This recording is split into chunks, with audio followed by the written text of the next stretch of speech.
and your family, and doing window birding as much as possible, not going out. I mean, we in Goa are kind of relatively lucky, but we have been able to go out a bit here and there. So yes, let's start with our session, birding in Goa.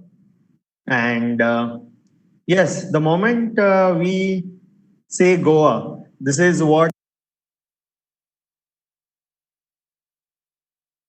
lovely beaches that we see, the lovely sea that we see. But many times we don't realize that Goa has the other side. Many of you have been to Goa and hence you know what Goa is all about. But when people think and imagine Goa, they always think about beaches and the parties. Now, this is a view from the Palolem beach, and this is how Goa and the beach looks when there are not many people. But let me give you a brief about how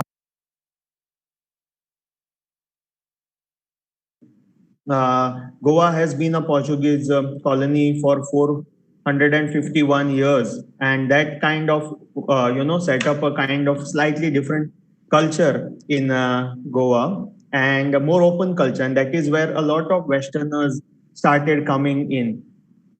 And yes, so there was in the 70s, 80s, there were a lot of hippies that were coming in after, followed by a lot of travelers. And after that, that is how they observed UK, England started coming in. And in the 90s, that is how the bird watching in Goa began. Now, even till 2010, many foreigners used to come to Goa, and they are still coming to Goa. But Goa was not very well known amongst Indian birders as much as it was known amongst the foreigners. And many groups who are into nature travel from Mumbai, whether Prathamesh, Adesh, Mayuresh, all popularize birding in Goa amongst the Indian population and that Indian birders, and that is how Goa started becoming more and more popular in India. So this is a group that we handled in the year 2008, and that is we used to always think that we need to make Goa popular among bird watchers in India, and that is what our work started. That is how our work started. And yes, so this is a picture of Goa with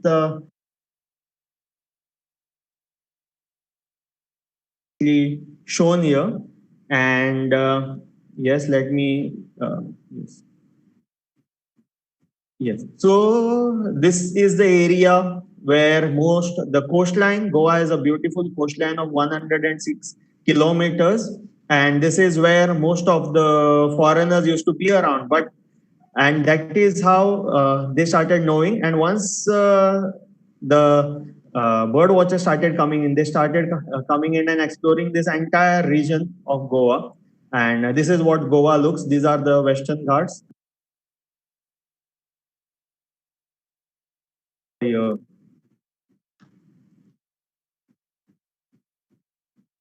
Yes. So let's go to the next slide.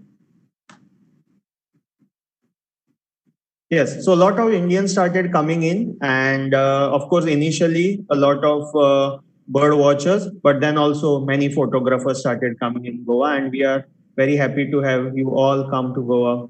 So yes, I was talking about the area. Now Goa, what we will be doing is we will be moving from the west of Goa, that is the coastal area of Goa, to the east. So this is the area where we would be looking at the bird life of this area, and then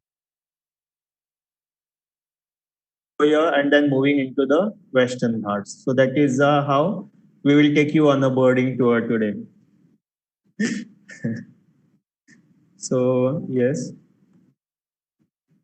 So The coastline is very rich, as I said. This is a scene in Morjim and Velsau area, also in Siridao area in Goa, where there are thousands and thousands of girls that fly around when you are able to when you go to Morjim. This is what you see there. There are various different species of gulls and terns. In addition to that, you also see a lot of waders there. You see you see Kentish plover, then there are dunlins, lot of these flocks also. These the waders specially use the sand in the beach to roost in the night.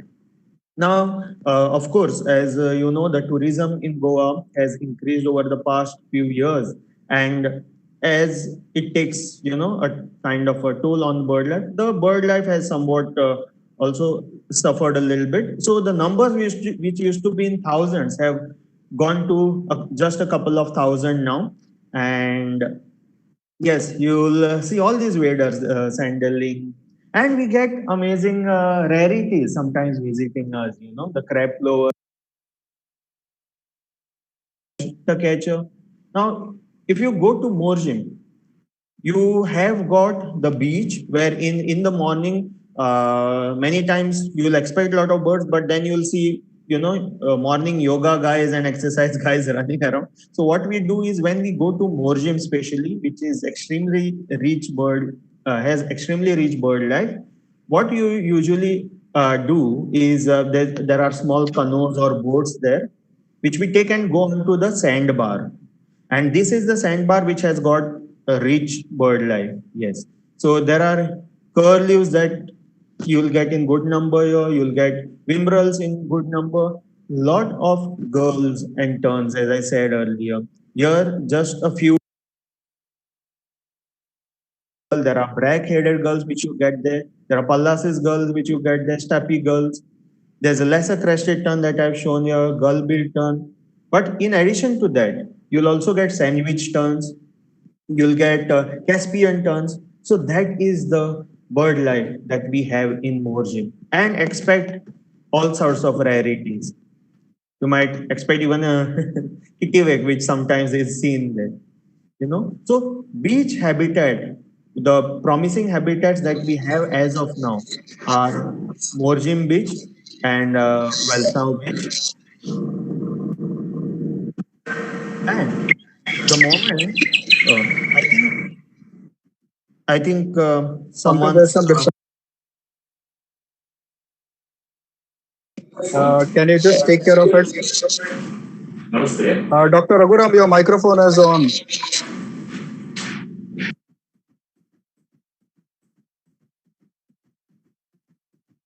Uh, yes, I think we Pankaj, are you can sorted. continue. Yeah. Yeah, So, yeah. see, when you go out birding in Goa, it's not only birding, you get to see so much, and you also get to eat so much.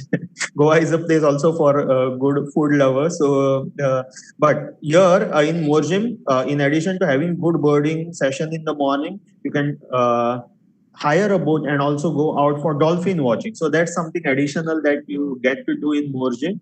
And these are the Indian Ocean humpback dolphins, which we have here,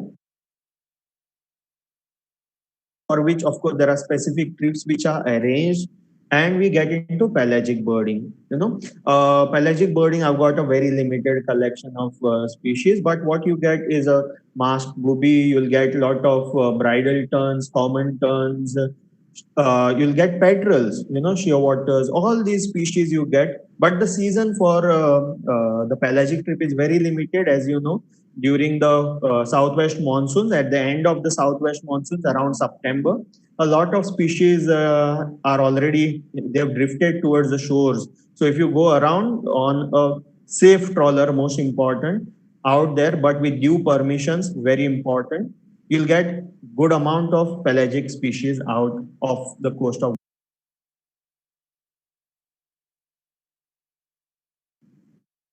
Let us go a little bit inside from the beach, and this is how you see. If you move a little inside from the beach, this is what we see. We move on to the coastal plains, and the estuaries is what you see here. These estuaries are extremely rich habitat because they have got wonderful mangrove cover by the sides. Of course, ideal to take a boat and go and explore these areas. There is Dr. Salim Ali Bird Sanctuary, which is right next to Panjim. If you got very limited time and you are visiting Goa, then you can go to Dr. Salim Ali Bird Sanctuary. One Mr. Uday. Remember, if you go out, plan in advance because you have to choose a time which has low tide. Low tide, the area is very productive. High tide, it may not be that productive. The other area where we take people for birding, and which is a very good area for birding, is the river Zuari, and that is where you get the collared kingfisher, which is also known as the mangrove kingfisher. And it's a rarity here, but if you travel elsewhere in India, for example, if you go to Andaman, you'll see it more commonly. But here, it is a rarity. Also in Mumbai, there are extremely few records. Along the coastal, we have got this Vidali subspecies, which is a beautiful bird exclusively found in the mangroves over here. Which is a highlight of the mangroves here. It the fishermen and kingfishers have got very beautiful relation. Not only kingfishers, the egrets and everyone uses the nets set by the fishermen for fishing. So in addition to the fishermen, a lot of them use it for fishing.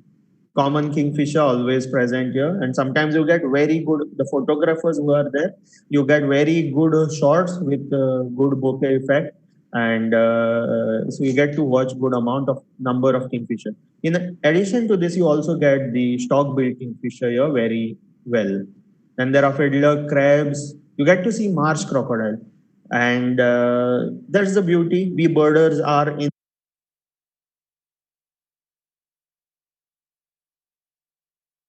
first, and the marsh crocodile, which was introduced, they say by Adil Shah, for defense, in the waters of Goa. Here is the only place where you'll get to see this adapted to a brackish water habitat. Nowhere else you might see it. They're freshwater creatures, but here they've adapted to brackish water. Yes, they are an important part of the ecosystem here now. And one of the majestic birds that you get here is the white-bellied sea eagle. It's got a very, very resonating kind of call. This is how it calls, just I'm just trying to, and that's how it gets its Konkani name. All around the beach, and that's how the bird gets its Konkani name, Kankan. And here we have got Brahmini kites, lots of them around in these coastal areas.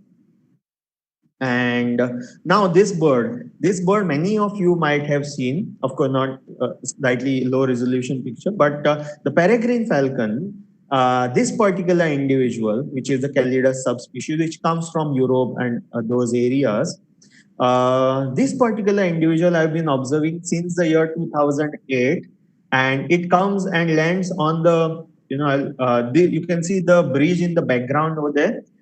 So that is the bridge which has got bolts by its side. For last 12 years, I've October and go back in the as the summers approach. By end of March, you wouldn't see it.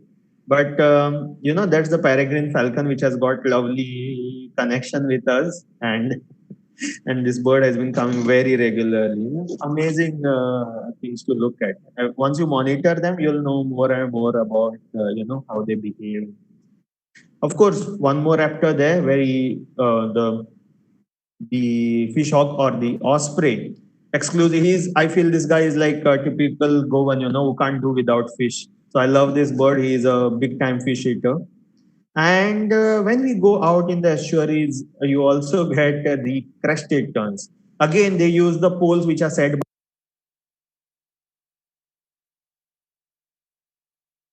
Yeah, you get to see them very close. The greater crested tern here. You get to also photograph them there. So one must explore the mangrove areas, the estuarine areas of Goa. And yes, the old man, the lesser adjutant, we get very well in the mangroves. Locally, it's known as Kesar because of the hair on its kind of hair. They are modified feathers, of course, on its head. So it's called Kesar. The woolly neck stork, and we have the herons, the striated heron. Now, striated heron uses all the pebbles around with covered with oysters. Oysters play a very important role.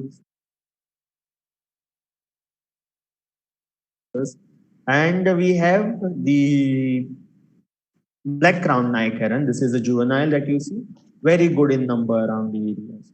Now again, large egrets over here. As I said, fishing nets prove very fruitful uh, to all the birds here. Yes. So there are large egrets. The intermediate egrets you will see around the fields. I'll come to that.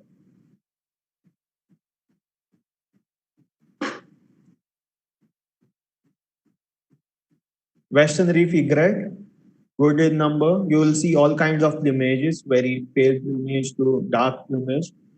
And then you've got different waders in the mud flats in the area. Sometimes grape plovers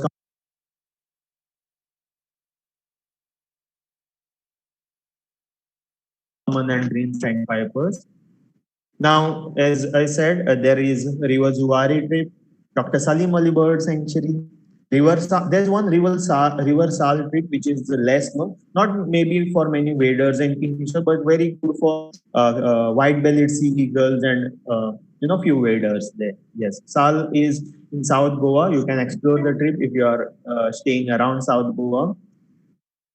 Now we move a little, inside from the estuaries. We'll explore the habitat, which is the marsh habitat, and this is a common scene. If the moment the birding season begins, that is in October, November,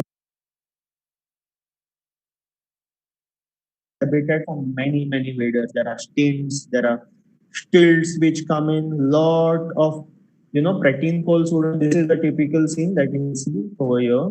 Many times people get stuck only around the beach and they miss the beautiful Goa full of lovely people here. And you'll see these cloud fields being used by prateen poles, thousands and thousands of prateen poles flying around, small prateen poles, and we get amazing rarities at times. Of course, the golden plover is not a rarity, but the dowitcher, the Asian dowitcher which landed here, which sometimes must be coming without us even knowing. Of course, so many things happening out there, without our knowledge. Sometimes it's good. And this bird, landed a couple of years back.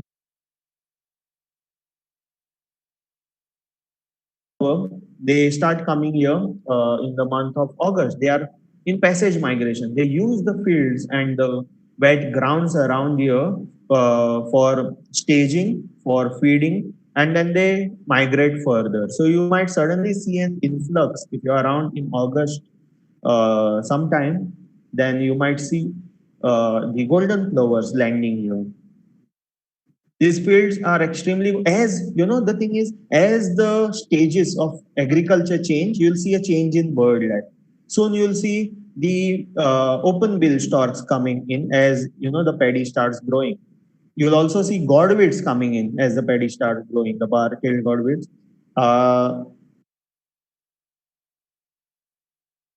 with the snails. Apple snails is something that they love here, and that is how they've got the opening in the mandibles. I mean, the gap in the mandibles to crack open the apple snails.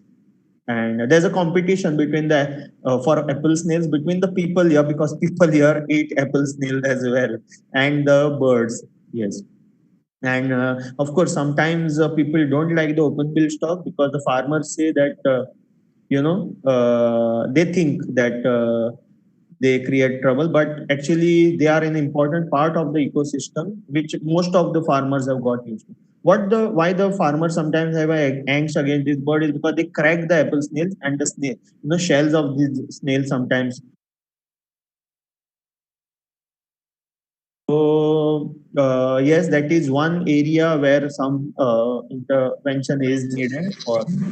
Uh, conservation. Then we get some rarities like white storks arriving sometimes, and we get painted storks. Not very common, but we do get some individuals. Once, we had around 200 individuals, which is not a very common number here, and it's a very good surprise. When you move around there, you'll get blue-tailed bee-eaters, lot of swallows, barn swallows, white-tailed swallows, and also a lot of yellow wagtails. Now, in Goa, and of course, I'm sure in other parts of Konkan, I'm yet to explore that area very well. But there has been a tradition. Now, for these paddy fields are separated by this particular bund from the wetland.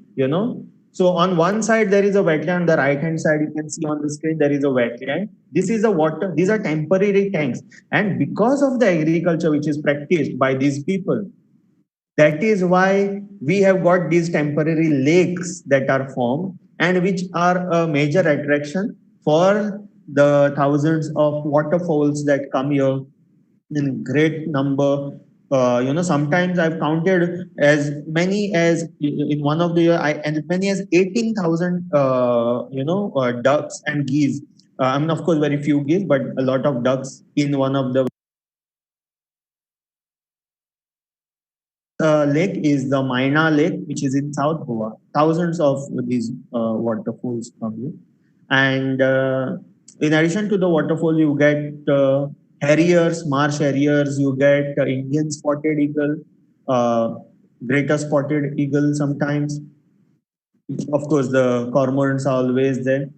You get comb ducks, not great in number, but about 8 to 10 individuals around there. A beauty to watch because of the large size. They are very attractive. Whistling ducks. Now, as a kid, I've always wondered what is it that as the sun sets, there used to be flocks of birds that used to fly in the sky. So I was in my school where you saw migration that goes on. I wasn't aware, but these lesser whistling teals, as soon as the sun sets, you'll and it's already night. That's when you'll see these individuals flying across from these wetlands into the fields for feeding. So that is how, as a kid, I used to always hear these whistling sounds. They are amazingly vocal, very beautiful bird, and one of the most common ducks around here. Garganis are again very well seen here. Pintails you get in good number, but most abundant are the whistling ducks and the garganis. Sometimes you get a vision, which is a rarity. Common teals are pretty much seen. Shovelers get in good numbers over here. You get whiskered terns, and this is the habitat which has all these very good wetland species, and they are still good in Goa. And you must come and visit these areas, and you'll see for yourself how rich they are. One of the birds that we love around here is called as telkombi in Kokani, and that's the purple swamp hen, also called as gray-headed swamp hen or purple moor hen. And they give wonderful compositions here with the water lilies. You get amazingly. And one of the better places to clip this bird, very common bird, of course, around the wetlands here is Karambolim, where you get you've got the common code. Now, in addition to this, there are Balance Creek that is seen here. There are sometimes water elmite land, and slaty-legged crake is a species which is seen in the mangrove habitat. Sorry, slaty breasted rail is something that is seen in the mangrove habitat. And as we move into the forest, you get slaty-legged crake and stuff. So here you have got Karambolim Lake, which used to be extremely rich earlier. Now it is rich as it used to be earlier. And we have got Maina Lake, we have got Batim Lake, and Makazon Lake. So these, and of course, there are many, many more lakes which are around which are extremely rich habitat for the bird. Now we move a little interior, not exactly very deep interior, but this is a photograph from the Diwar Island, and the Verna area also has got similar habitat. You get pallid harrier, you get Montegs.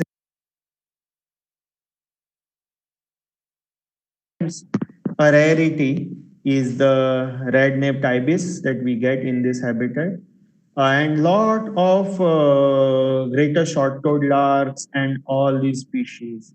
And next to them are the beautiful plateaus. So imagine, even if you are staying around the beach side in Goa, the kind of habitat that is accessible to you is really splendid. And of course, I mean, one of our aims is to have more and more birders out there, because they are the ones who are passionate about protecting these habitats right next to more birders out there, because only then we will take care of our environment which is immediately next to us. Like for example, I stay in South Goa in around Margao. Here itself I'm able to hear pitta in the morning, and lot of barbets. You'll start your day with lot of kutru kutru.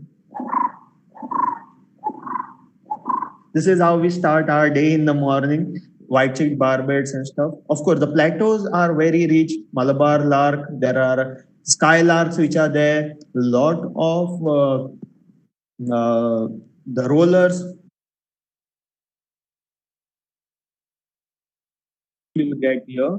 There is one bird which I love a lot, the wood swallow, just simply because it's so lovely to watch, and its behavior, the way it moves its tail while it's perched. Uh, I'm not really a twitcher. I enjoy every bird that I see, and many times you may not see me, going around twitching. But of course, rarities are of course good to find. But the kind of birding, the way I'm explaining it is the way every bird is extremely special, and every bird we enjoy watching.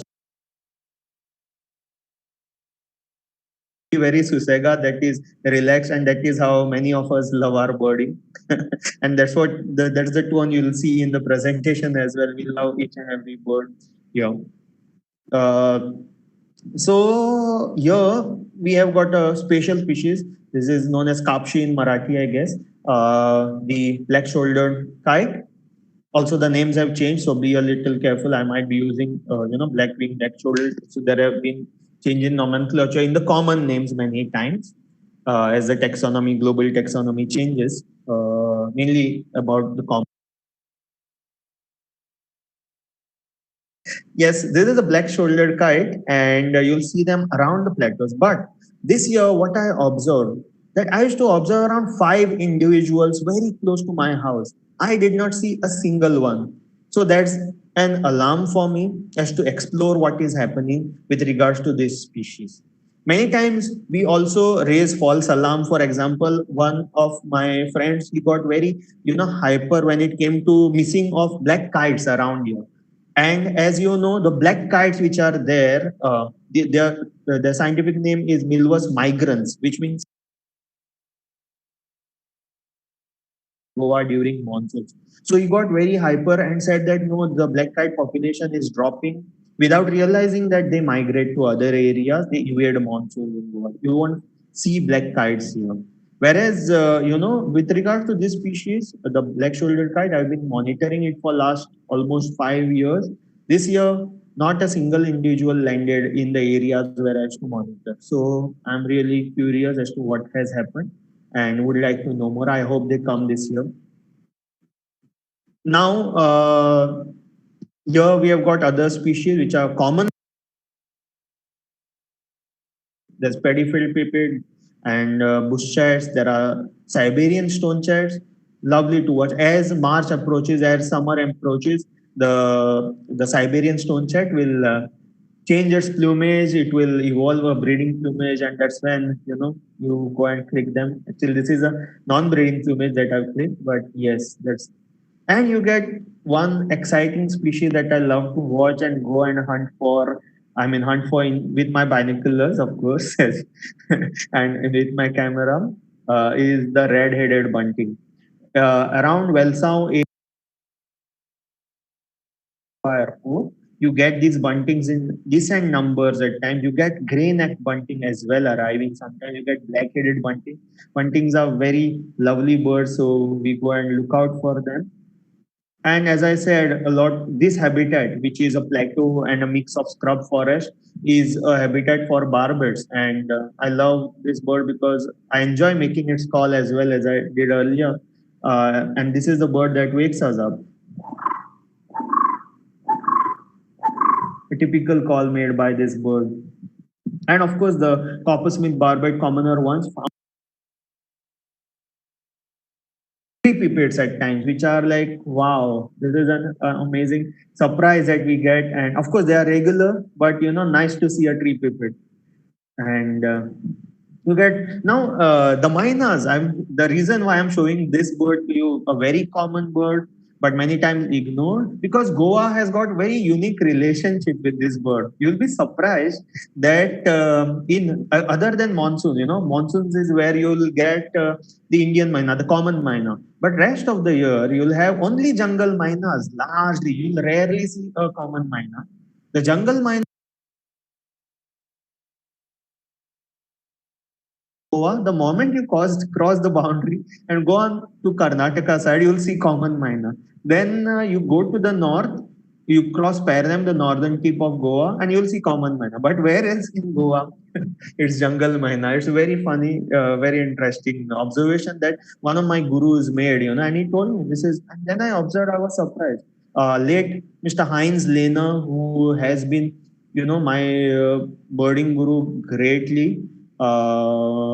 He passed away of late, and he was originally from Germany. As a lot of birding, his book Birds of Goa is something that one must have. The earlier edition, the first edition is very good. Second edition has got updates, but the first one with its detailed notes and to the point observations of over 30 years, very meticulous. So he is the one who told me about this bird. And of course, the blight starlings and chestnut tail starlings, lot in number in this habitat, very close to the beach side. You'll get We get 11 species of woodpeckers in Goa, and this is the most common, the lesser golden bear or the tell you bit of a difference, the greater and the lesser. Sometimes we find confusion. Look at the spots on its wings, the dark shoulder and the spots on its wing. It's very distinct of the lesser, and there's no split mustache as in greater golden bear. So many times we get confused between the flameback species. So that's one you need to remember. Now this is a Western Ghats endemic, but in Goa you don't really get it in the Ghats. You as soon as the foothills start, the foothills and the plains start, you'll start seeing this vigor sunbird. And very unique species because you'll get it only in the northern till central Western Ghats. Southern Western Ghats doesn't have it. Very similar to crimson split about 10, 12 years back. No more than that, of course, split about almost 2 decades back, I guess. So that's the Vigor sunbird, and it is in my balcony here where the aloe vera is flowering, and you'll get it more in people's garden than really in the Western Ghats forest. So that's one very, very nice bird you should look out for. White-browed bulbul. This is again from the balcony and abundant here. I love the yellow mustache it has next to the, below its eye. Very distinct. Again, the common bird that we get here is racket-tailed rongo, very vocal. And this is the habitat. Of course, you get in the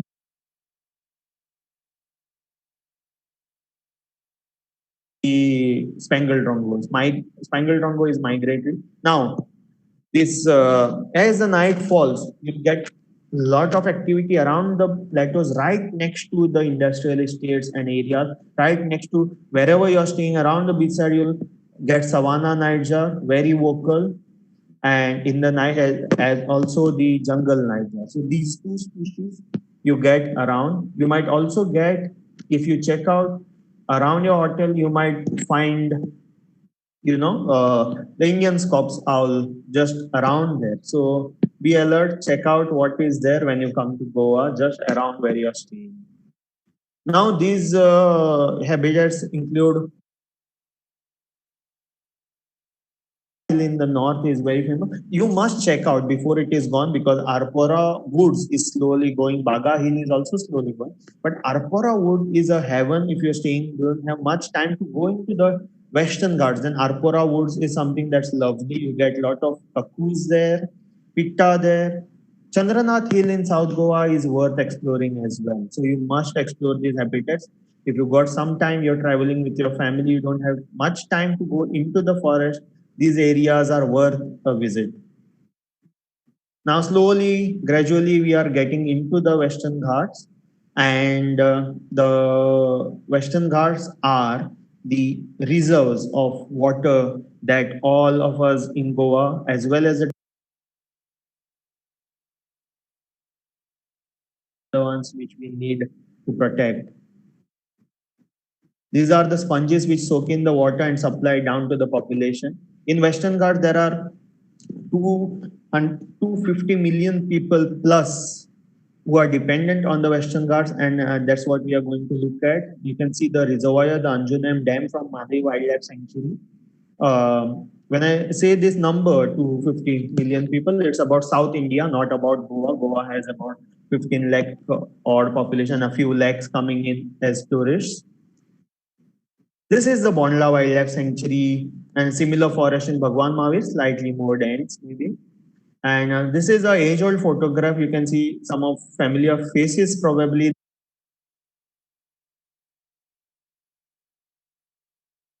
People there. This was in the year 2009, and yes, this is in Bondla Wildlife Sanctuary, wherein our first birding trips with the Mumbai group started. This is the highlight there. Near endemic of Western Ghats, Malabar trogon. And Malabar trogon, this is how the bird calls. So, which is what we go and look out for we go and hear the bird first and then locate the bird, and very attractive species.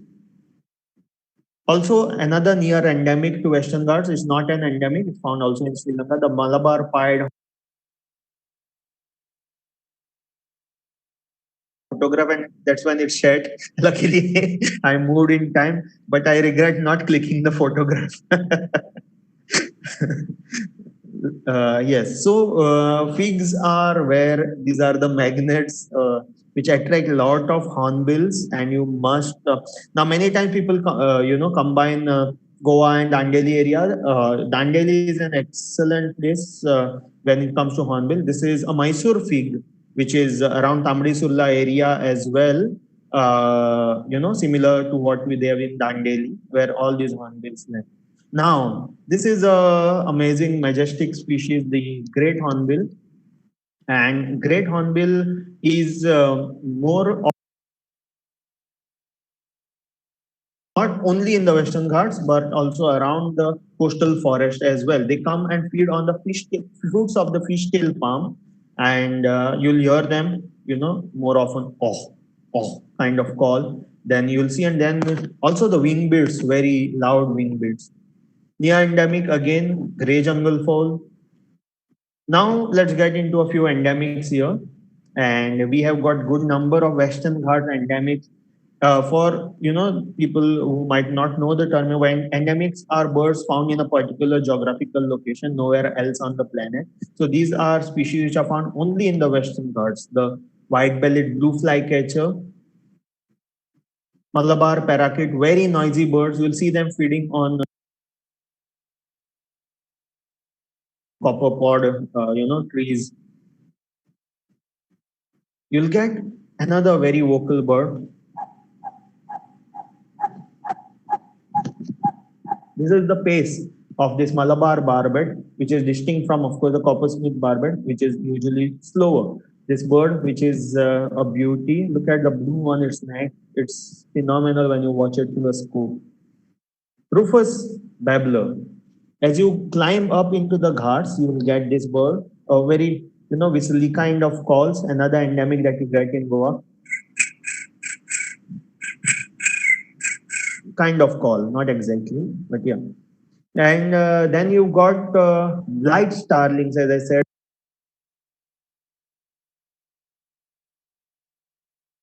backed sunbird, which is another endemic. Flame-throated bulbul, which is the state bird of Goa, is another endemic. To the Western Ghat, we get grey-headed bulbul as well, which is an endemic. Summers is a good time to click grey-headed bulbul because they come to the water stations. And the yellow-browed bulbul, which is a near endemic, found also in Sri Lanka, other parts of South India. And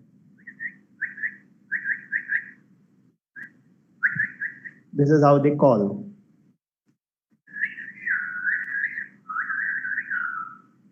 You'll hear these whistles all around the Mysore figs or any kind of fig. And they are the grey-fronted green pigeons. They are an endemic to the Western Ghats again. Earlier,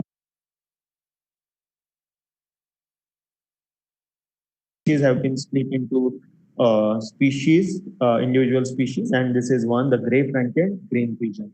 Lovely whistle.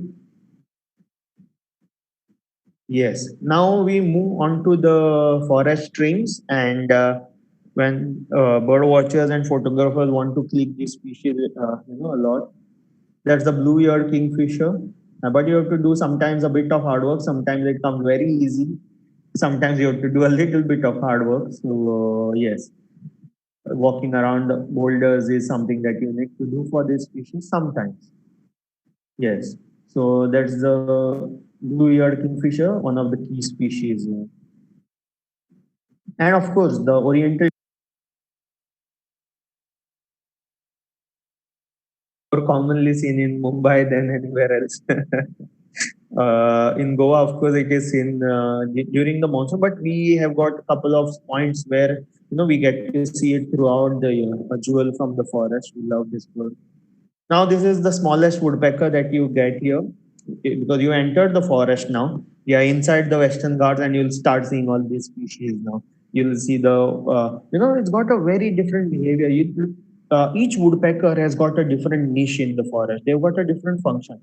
This bird will choose small twigs, I'm surprised that it's perched on a slightly bigger twig, but it is like a wobbler. It is perch on small twigs and move around, looking out for grubs and worms from that white-bellied woodpecker. You'll hear that more often than seeing it.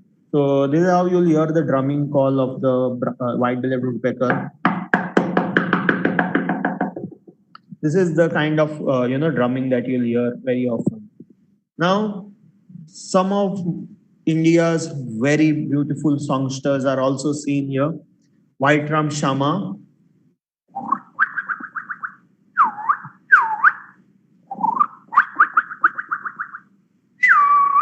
and that is how it will go on continuously in the forest.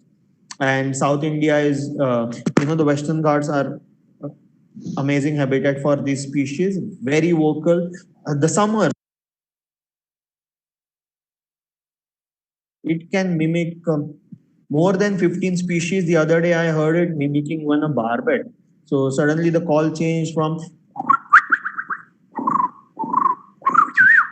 and it came back to Shama. So that's how exciting this bird is. We love this bird. And it's also cousin, the magpie robin is one of our favorite birds. The blackbirds, Indian blackbird senior, comes to the water stations. Anywhere you put a water plate for a few months, and you will see this bird loves. These are thrushes are some of the most amazing songsters. Again, a migratory bird here. Orange-headed thrush, again a very good songster, and the Malabar whistling thrush. We love thrushes because they are amazing singers or songsters.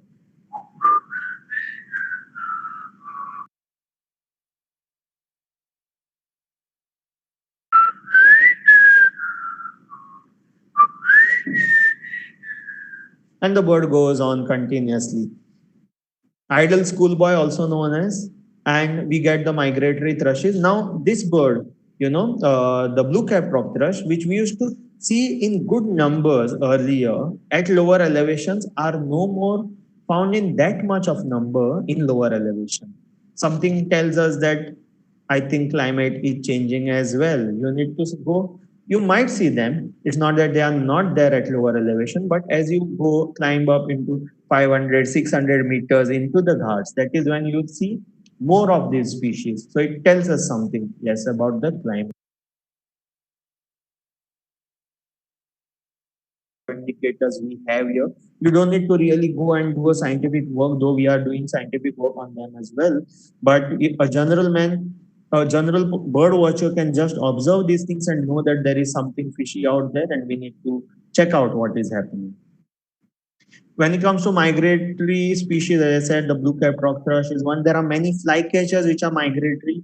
The taiga flycatcher, verdicta flycatcher. We've got brown breasted flycatcher which comes in, and brown shrike which is on top there, and forest wagtail.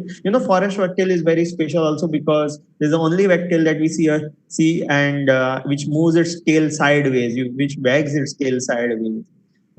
You also get, in addition to brown shrike, you get Isabelline shrike is sometimes seen as well. The nectar trees offer a good habitat for the leaf birds and the hanging parrots. Then mornings are amazing when you land into the forest. You have the brown-headed barbet. There's a slightly different call as compared to the white-cheeked barbet. You got the pigeons, the mountain imperial pigeons and the green imperial pigeons, very booming kind of calls. They are fairy bluebirds. They are they always choose top.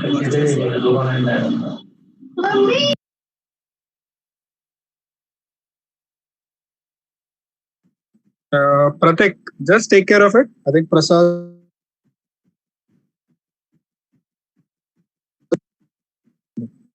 Yes, I think we are good. Are we, Prathamesh?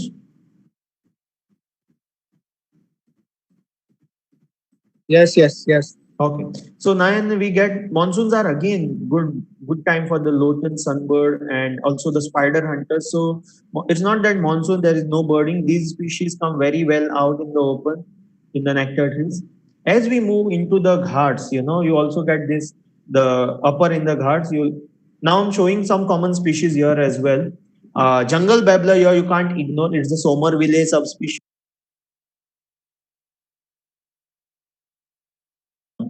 There. Tawny bellied babbler, beautiful species again.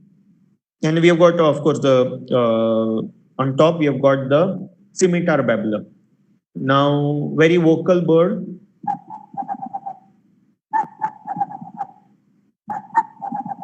This is how the bird calls. When you move in the ghats, you will hear them very often. And we get about, we get the green warbler, greenish warbler, Sykes warbler, Blythe's reed warbler, a paddyfield warbler. Of course, paddyfield is found more towards the coast. Then you got a yellow brown warbler. All these warblers, booted warbler, these can be seen here. Lot of as the morning fades away and noon starts.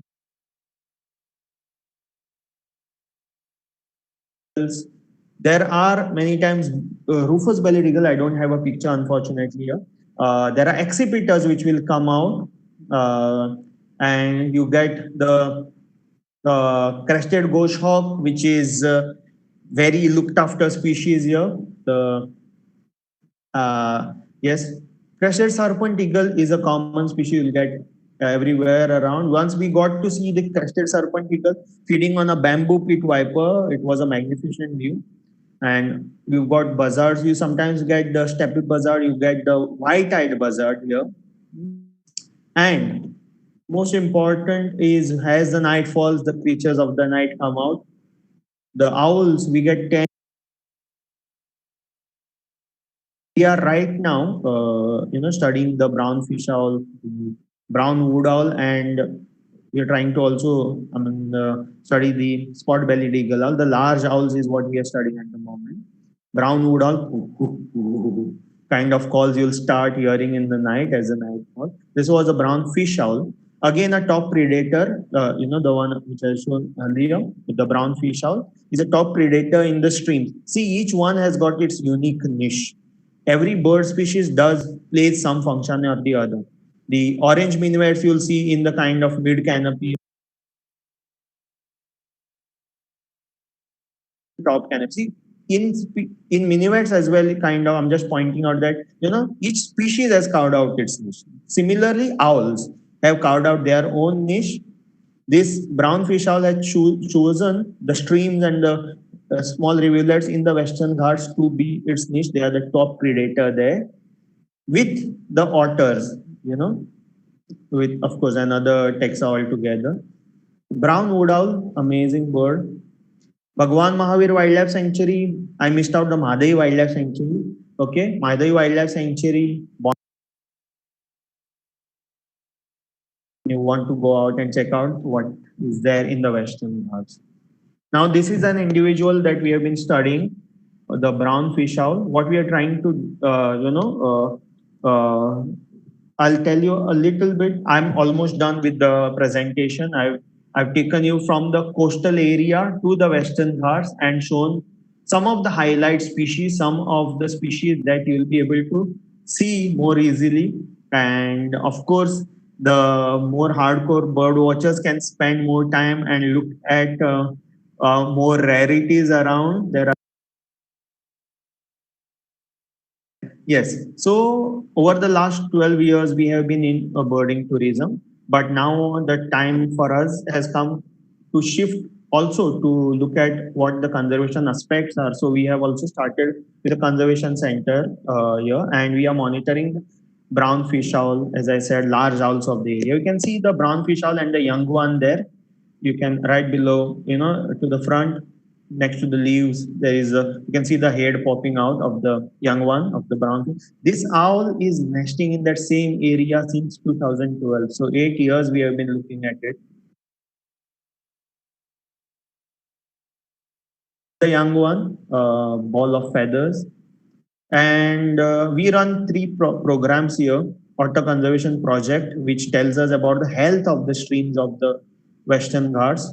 Right now in Goa, as you might be aware, in the Bhagwan Mahavir Sanctuary, there have been three projects which have been sanctioned, which might disrupt the ecosystem in the area. By the central ministry, they have been located. So in order to know what the disturbances are there any disturbances? Are the stream healthy? Just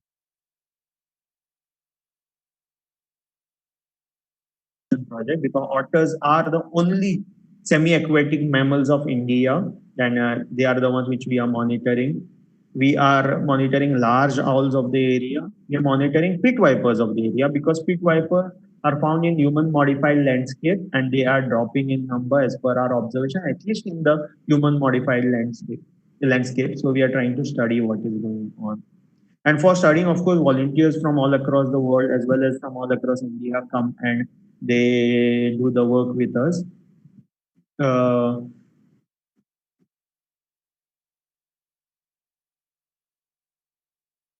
is also into many times. See, this is a great hornbill chick which had fallen out from the nest, which was about 40 feet high. So we had to feed it for a couple of days, and our adventure guys went up and put the chick back into the nest. So these are my colleagues. Yes, and do I've taken you, as I said, from the coastal line, also some pelagic species to the Western Ghats, and this is now the sun is setting almost, and we would be ending our present bills that lying every evening in the coconut trees next to the ghats. So these are the human modified landscapes, and of course we can choose to make the landscapes more and more beautiful by being a little more responsible. And of course, the shared spaces which are around the wildlife sanctuaries are very rich. The buffer areas of the wildlife sanctuaries are very rich. We need to work with the people in the area, and we can definitely make the habitat a much richer one of course, for the bird, but most important also for us, for the patients. It's been almost 55 minutes now that I've been talking. I would like to listen to some of the questions and answer them. Yes, yes, yes. I hope you like the presentation and do come and explore this beautiful land for its birds and other wildlife. Yes. Thank you, Pankaj.